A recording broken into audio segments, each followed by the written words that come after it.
دگوتارا دست پیکرنا کمبونا جواتا گشتی نتوین یک گرتی سکرتیر گشتی داخواست جریبرین جهانی کرپتر باوریه بدن سیستم جهانی لگور قانون نف نتوی هوشداری دا لسر آستنگین ریپری هفکاری جهانی دبن. دوی ربرین تاگراو بر که باشکرنا جیانا ملت خوراب نخرابتر بکن. او اما کو پارزن برجواندین گشتی دوی پشگیری ها رفورمان بکن. با قایم کرنا سیستما کا پر آلی. لی سروک امریکا دونالد ترامپ دگوتارا خودا بوچونا گلوبالیزم رد کرد و پشگیری سروری نشتیمانی هر ولاتکه کرد و جاره کادی وکو کمبونا سالا بوری بابت امریکا یکم اینا ده پیش. کوگهرین کامازن ده سیاست امریکا دا لسردم دونالد ترامپ اوی پسنا کوریا باکور دای پشتی ساله که جگفین شری.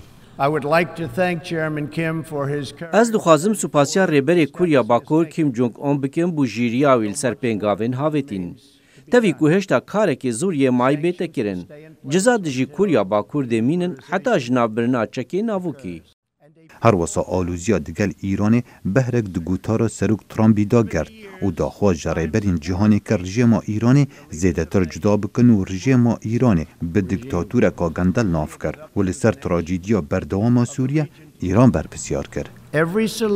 هر چاره سریعی بو قیران امرووانی یا لسوریه دوی استراتیجیه که بو سرداری کرن دگل رژیم درنده یا ایران او پشتگیری رژیم سوری دکه.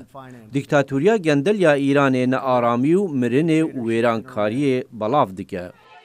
جبری کمبونا جواتا گشتیا نتوینی گردی سروک امریکا دونالد ترامپ گوت دانستاندن دگل ایران نا اینه کرن حتی رفتار خوب بگهره و ام دخوازین متکل یکا باش دگل ایران هبت.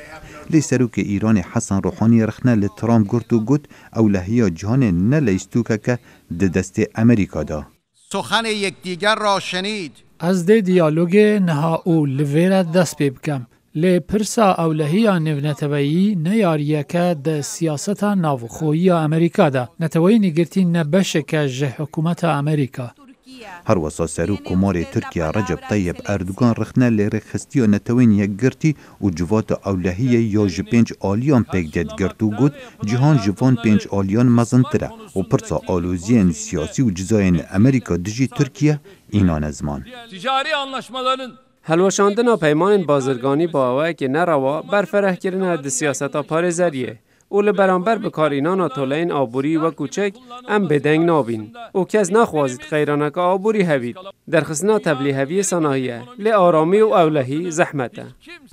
گوتارین روژا یکی یا خولا 73 یا جواتا گشتی یا نتوین اگرتی پر بو جگازندین گفین لسر جهانه. چش آلی آبوری و اولهی و مرووانی و بردوامی و شران و جینگهه. لی شارزا باور دکن که هر سیاستا هجماره که وان 193 ولاتن اندام نتوین یک گرتیه برپرسه لسر روشا ایرویا جهانه. خالد فتاح، دنگ امریکا.